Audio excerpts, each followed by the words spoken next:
श्री गणेशाय नमः. नमो नमः. सिद्धी संस्कृत ट्युटोरियल चॅनलमध्ये तुमचं मनापासून स्वागत आहे. जर तुम्ही या चॅनलवर नवे असाल तर लाईक करा, शेअर करा आणि सबस्क्राईब करायला अजिबात विसरू नका. मित्रांनो, आजचा व्हिडिओ 9th स्टँडर्डसाठी एक इम्पॉर्टंट व्हिडिओ असणार आहे. रादर हा व्हिडिओ त्यांना खूप हेल्पफुल असणार आहे, कारण आज आपण 9th स्टँडर्डच्या बुकमधील एक इम्पॉर्टंट लेसन पाहणार आहोत. आज आपण एकादशः पाठः मनसः स्वच्छता हा लेसन बघणार आहोत. मित्रांनो, आपला हा जो लेसन आहे हा श्यामची आई या पुस्तकातून घेतलेला आहे. समजते का तुम्हाला? आता आपण सर्वात आधी जे तुम्हाला प्रस्तावना दिली, म्हणजे जे तुम्हाला ग्रीन पोर्शनमध्ये पाठ दिले ते समजून घेऊया. त्याच्या अगोदर आपण आपला जो टायटल आहे लेसनचा तो समजून घेऊया. मनसः स्वच्छता. मनसः म्हणजे काय? तर मनाची स्वच्छता. समजते का? आता तुम्ही म्हणाल मनाची स्वच्छता म्हणजे काय? तर जेव्हा आपण लेसन वाचू ना तेव्हा तुम्हाला ते नक्की समजेल. हा जो लेसन आहे हा खूप छान असा हा लेसन आहे. आता आपण आपली जी प्रस्तावना दिलेला आहे ते बघूया. बघा आता. श्यामची आई इति पांडुरंग सदाशिव साने महोदयेन मराठी भाषया विरचितं पुस्तकं. श्यामची आई इति म्हणजे हे, पांडुरंग सदाशिव साने म्हणजे साने गुरुजी. श्यामची हे जे पुस्तक आहे हे कोणी लिहिलं आहे? तर साने गुरुजी. त्यांचं फुल नेम जे आहे ते काय आहे? पांडुरंग सदाशिव साने. समजते का? तर आता आधी समजून घेऊया. बघा, नीट समजून घ्या. श्यामची आई इति पांडुरंग सदाशिव साने म्हणजे साने गुरुजी महोदयेन मराठी भाषा विरचितं पुस्तकं.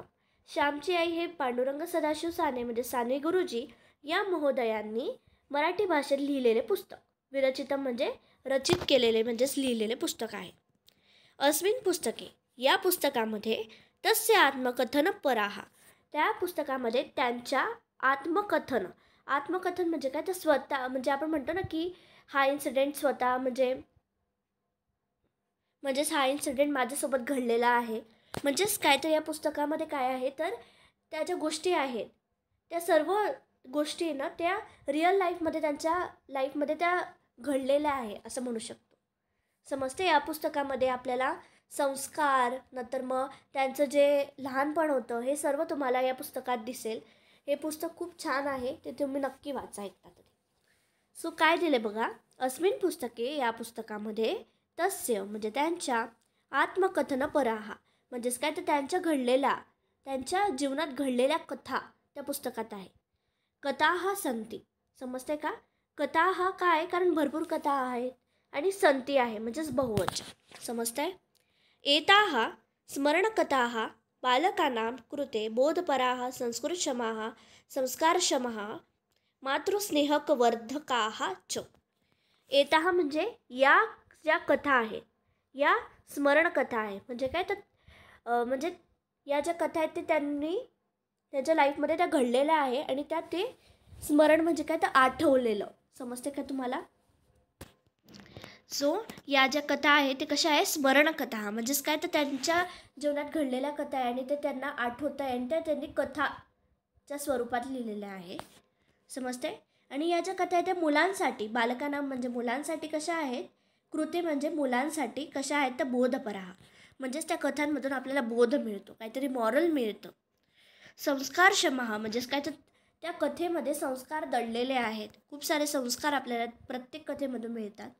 मातृस्नेहकवर्धकाः, मातृ म्हणजे आई, स्नेह म्हणजे प्रेम, वर्धकाः म्हणजे वाढवणे. त्या कथांद्वारे आईबद्दलचं जे प्रेम आहे ते आपलं वाढतं. समजतंय? श्यामः प्रतिरात्रं स्वमित्रेभ्यः स्वजीवनाधारिताः स्मृतिकथाः कथयति. श्याम जे होते ते प्रतिरात्रं म्हणजे काय? प्रत्येक रात्री स्वमित्रेभ्यः म्हणजे स्वतःच्या मित्रांसोबत काय करायचे? तर स्वजीवनाधारिताः स्वजीवन आधारिताः. बघा, याची मी संधी करून दाखवते. स्वजीवन आधारिताः असं आहे बरं. तर श्याम जे होते ते प्रतिरात्र म्हणजे प्रत्येक रात्री स्वतःच्या मित्रांसोबत काय करायचं? तर स्वतःच्या जीवनात ज्या घडलेल्या स्मृतिकथा आहेत ते त्यांना सांगायचं. समजते का? की माझ्या लहानपणी असं होतं तसं होतं. ओके.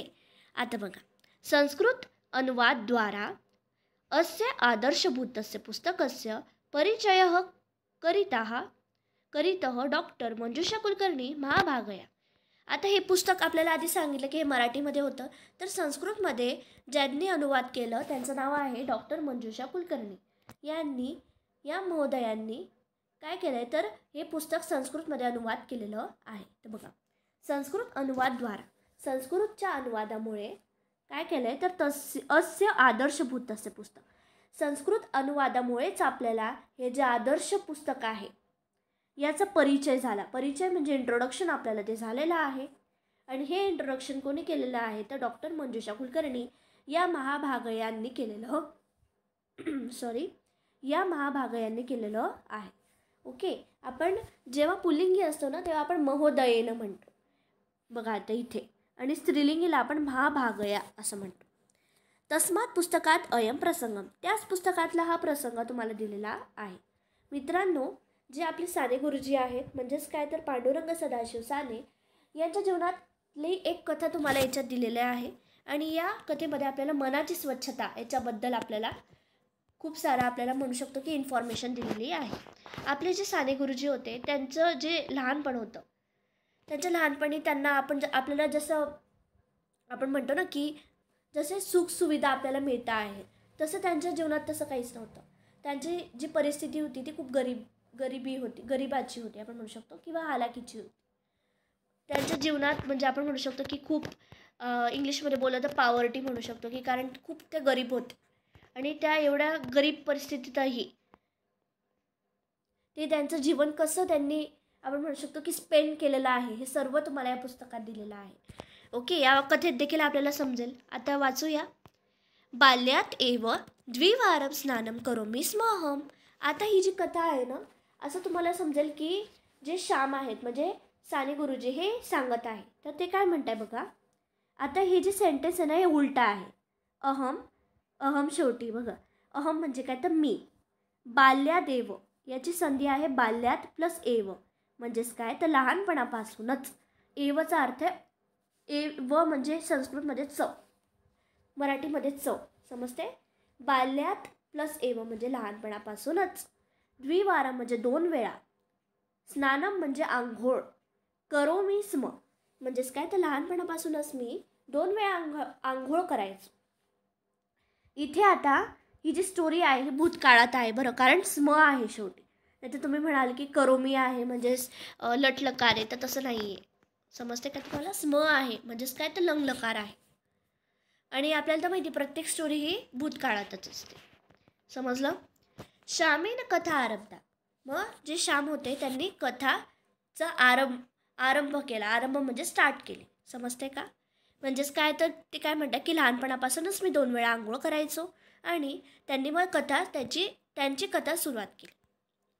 द्विवारं स्नानस्य अभ्यासः उत्तमः एव. द्विवारं म्हणजे 2 वेळा. स्नानस्य म्हणजे आंघोळ केल्यामुळे काय होतं तर अभ्यास म्हणजे जो आपला अभ्यास असतो तो उत्तम होतो असं ते म्हणतात. 2 वेळा आंघोळ केल्यामुळे काय होतं तर अभ्यास उत्तम होतो आपला. रात्रौ निद्रायाः पूर्वं स्नानं कुर्मः चेत शरीरं स्वच्छं सतेजः लघुभारमिव च भासते. रात्रौ म्हणजे रात्री. निद्रायाः पूर्वं म्हणजे काय तर झोपेच्या आधी. स्नानं कुर्मः आंघोळ केल्यामुळे काय होतं तर चेत शरीरं स्वच्छं आपलं जे शरीर असतं ते स्वच्छ राहतं. सतेज जर ते फ्रेश असं राहतं. लघुभारमिव च भासते. लघुभारमिव म्हणजे काय तर आपल्याला असं लाईट फील होतं. आपण म्हणतो ना अरे खूप लाईट वाटतंय. समजते. लघु म्हणजे लहान. भार म्हणजे काय तर भारम इव असं आहे. म्हणजेच काय तर आपल्याला असं लाईट वाटतं, छान झोप लागते, अभ्यास छान होतो, आपलं शरीर फ्रेश राहतं. असं ते 2 वेळा आंघोळ करण्याचे फायदे सांगत आहे. निद्रायाः पूर्वं वयं प्रार्थनां कुर्मः. झोपेच्या आधी आम्ही सर्व, वयं म्हणजे काय तर आम्ही सर्व काय करायचो तो प्रार्थना करायचो. एतत् भवती मनसः स्नानम. आम्ही झोपेच्या आधी आंघोळ करायचो आणि मग प्रार्थना करायचो. त्या प्रार्थनेमुळे आमचे मनाचं स्नानम पण व्हायचं. समजते का. म्हणजे आम्ही मनाची स्वच्छता पण तेव्हा राखायचो. आता मनाची स्वच्छता म्हणजे काय तर कोणाबद्दल आपल्या मनात काही वाईट विचार असतील तर ते सगळे निघून जायचे. सगळ्यांबद्दल चांगले विचार मनात राहायचे. याला म्हणतात मनाची स्वच्छता.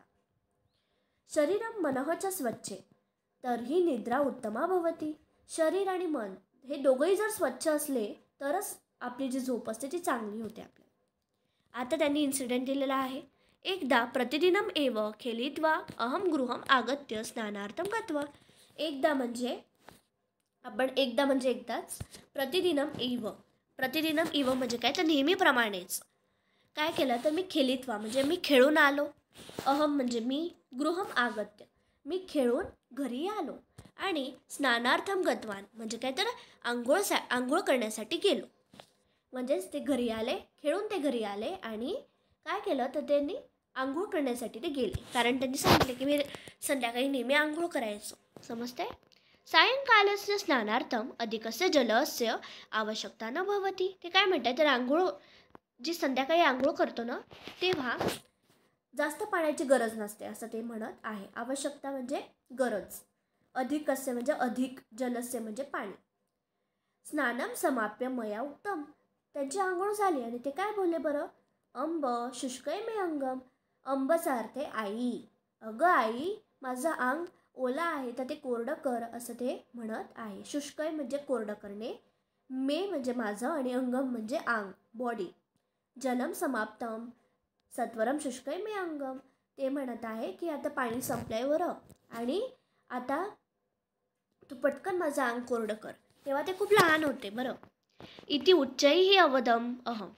असं ते जोरात बोलले की आई माझं अंग पुसून दे ना. समजते. सायंकाले मे माता स्वशाटिकया एव मम शरीरम मार्जयति स्म. संध्याकाळी सायंकाळी म्हणजे संध्याकाळी, मे माता म्हणजे माझी आई जी होती ती स्वशाटिका, शाटिकाचा अर्थ आहे साडी, स्वतःच्या साडीनेच माझं शरीर पुसायची. मार्जयतीचा अर्थ पुसणे. समजते का. आता पुढे बघूया. बघा आपलं एवढं झालंय.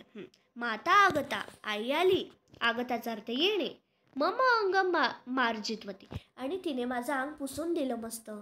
आज्ञा आमच्या दत्तवती आणि आज्ञा दिली लगेच. काय दिली बघा. देवपूजार्थम पुष्पाणी आनय श्याम इति. अशी ती बोलली. काय बोलल्या त्या. देवपूजार्थम म्हणजेच काय तर देवाची पूजा करायची आहे. पुष्पाणी आनय, पुष्प म्हणजे काय तर फुलं आण बरं असं श्यामची आई श्यामला म्हणत आहे. आता श्याम लगेच काय म्हणतं बघा. एक्सक्यूज लगेच देतं बघा. मम पादतलव आद्रौस्तः म्हणजेच ते काय म्हणताय तर मम म्हणजे माझे, पादतलव म्हणजे माझे जे तळपाय आहे, पाद म्हणजे पाय, तलव म्हणजे तळपाय जे आहे माझे, म्हणजे हे बघा हे तळपाय असतात. तर ते काय आहेत. आद्रव आहे. आद्रवचा अर्थ आहे ओले आहे. शुष्कव म्हणजे कोरडे, आद्रव म्हणजे ओले. हे अपोजिट वर्ड आहे. तर ते म्हणताय माझे जे तळपाय आहेत ते कसे ओले आहे. मृत्तिकया मलिनौ भविष्यत. ते म्हणताय की माझे पाय कसे ओले आहे आणि आता मी आंघोळ करून आलेलो आहे. तर मृत्तिकया म्हणजे काय तर मातीने माझे पाय परत मलिन होतील. मलिनचा अर्थ आहे घाणेरडे होतील, डर्टी होतील. अतः म्हणूनच तू काय कर. मम पादतलौ अपि स्वच्छ करू. म्हणूनच तू माझे जे पाय आहेत, तळपाय आहेत ते देखील स्वच्छ कर. इति पादतलौ. आता बघा एवढं आहे. ते काय म्हणतात माझे तळपाय ओले आहेत. जर मी गेलो तर ती माती माझ्या पायाला चिटकेल आणि माझे पाय परत खराब होतील. तर ते म्हणताय की आता तू माझे जे तळपाय आहेत ते देखील स्वच्छ करून दे. आता त्यांची आई काय म्हणते. पादतलौ आद्रौस्तः तर्हि किं जातं रे श्याम. त्यांची आई म्हणते की तुझे तळपाय ओले असले तर तुझं काय जातं बरं. जा असं ते म्हणत आहे. समजतंय का. पादतलौ आद्रव म्हणजे काय तर पाय ओले असले तर काय होतं रे श्याम. अधुना केन वस्त्रेण मार्जयामि. आता मी कोणत्या वस्त्राने तुझे पाय पुसू बरं. म्हणजेच त्यांची परिस्थिती एवढी हालाकीची होती की त्यांच्याकडे साधे कपडे देखील नव्हते. असं सांगितलं या गोष्टीत की त्यांच्याकडे फक्त एक साडी होती आणि तीच साडी दिवसभर वापरायचं. आणि तीच साडी म्हणजे श्याम जेव्हा आंघोळ करून यायची ती साडी पूर्ण त्यांची ओली होऊन जायची त्यांचा अंग पुसण्यामध्ये. समजते का. तरी ते तीच साडी वापरायचे असं तुम्हाला पुढे दिलेलं आहे नेक्स्ट पॅरामध्ये. आता बघा.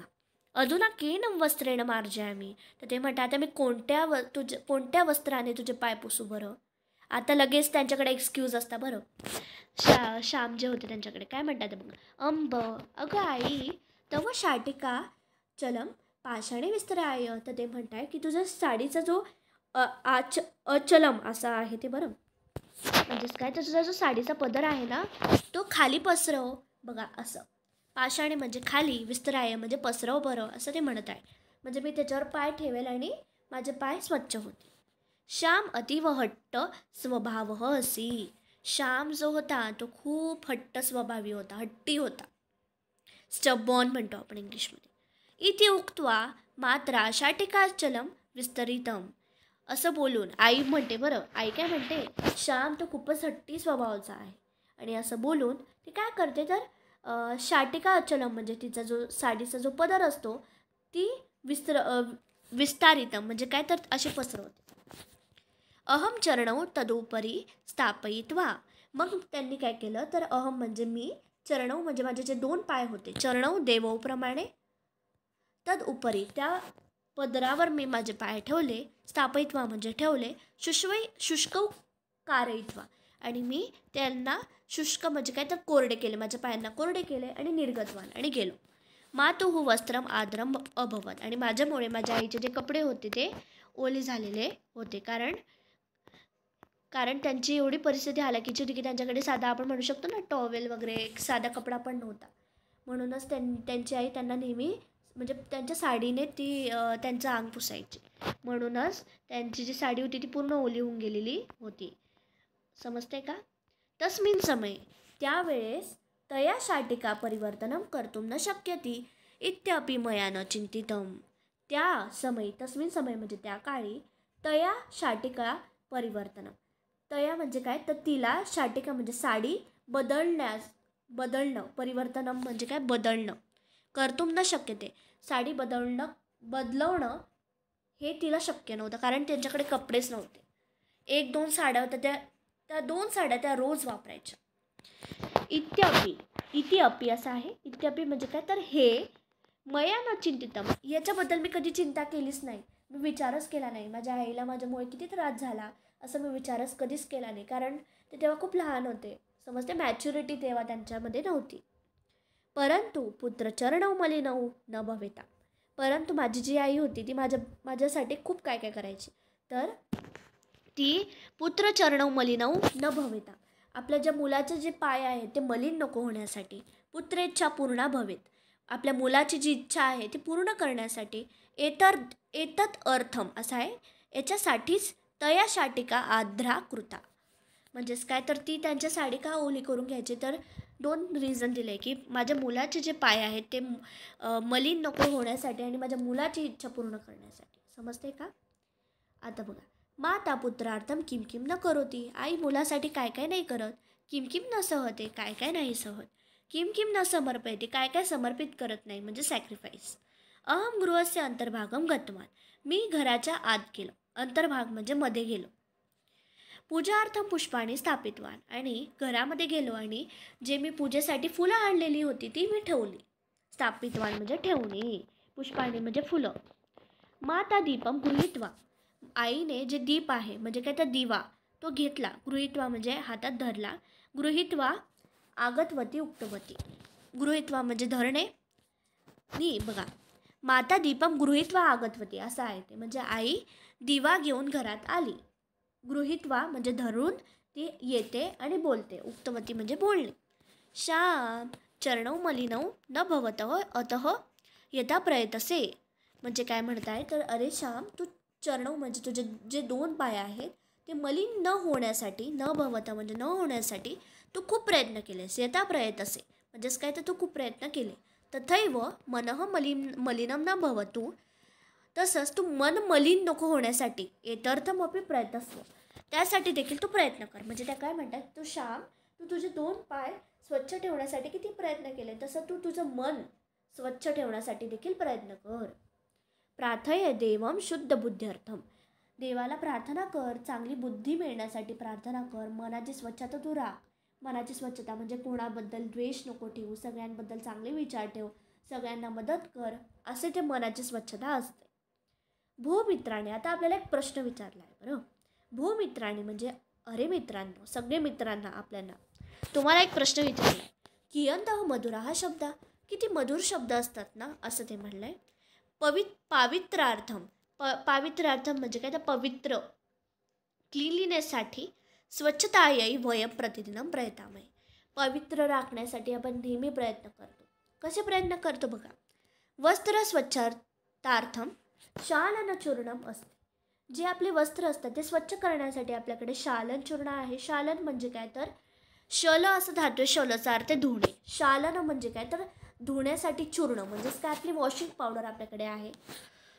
शरीरार्थम चंदन फेनकादी संती म्हणजेच काय तर शरीरासाठी आपल्याकडे फेनप म्हणजे काय तर साबण, चंदनचा साबण आहे. शरीरम वस्त्राणी च मलिनानी न भवंतु. शरीर मलिन होत नाही तर कशामुळे तर वस्त्रामुळे मलिन होत नाही. आता बघा, अतः सर्व प्रयत्न कुर्वन्ति म्हणजेच काय तर शरीर मलिन न होण्यासाठी आपण वस्त्र घालतो. समजते का? बघा, शरीरम वस्त्राणी च मलिनानी न भवंतु. शरीर आणि वस्त्र हे मलिन नको होण्यासाठी आपण नेहमीच प्रयत्न करतो. समजते का? अतः सर्व म्हणजे सगळे प्रयत्न कुर्वन्ति, सगळे प्रयत्न करतात. अपि वयम मनसः स्वच्छता येई प्रयतामहे. तर आपण जसं आपले वस्त्र आणि शरीर स्वच्छ राहण्यासाठी आपण खूप प्रयत्न करतो. आपण वॉशिंग पावडर यूज करतो, नंतर आपण सोप यूज करतो, साबण यूज करतो. तसं आपण मनाची स्वच्छता राखण्यासाठी काही यूज करतो का बरं? आपण काही करतो का? असं तुम्हाला क्वेश्चन इथे दिलेला आहे. म्हणजेच या स्टोरीतून काय बोध घ्यायचे तर आपण आपली जी शारीरिक स्वच्छता असते ती आपण पाळतोच, पण त्यासोबत आपल्याला मनाची स्वच्छता देखील पाळायला पाहिजे.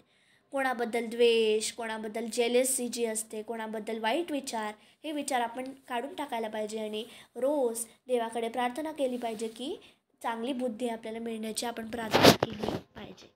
सो आज पुरती एवढंच. तुम्हाला समजला का लेसन? आणि जर तुम्हाला काही डाऊट असतील तर आम्हाला कमेंट्समध्ये नक्की सांगा. प्रत्येकाची कमेंट्सला मी नक्की रिप्लाय देईल. आणि थँक्यू सो मच. मित्रांनो, व्हिडिओ बनवायला मेहनत खूप लागते. प्लीज सबस्क्राईब करा, कारण जे माझे सबस्क्रायबर्स आहेत ते मला वाढवायचे आहेत. आणि जर तुम्ही सबस्क्राईब केलं नाही तर मी लगेचच मनसः स्वच्छता याची एक्सरसाइज तर टाकणारच आहे, तर तुम्हाला ते व्हिडिओ मिळणार नाही. बघा आता तुम्ही. सो आता सबस्क्राईब करा आणि असंच प्रतिसाद देता. थँक्यू.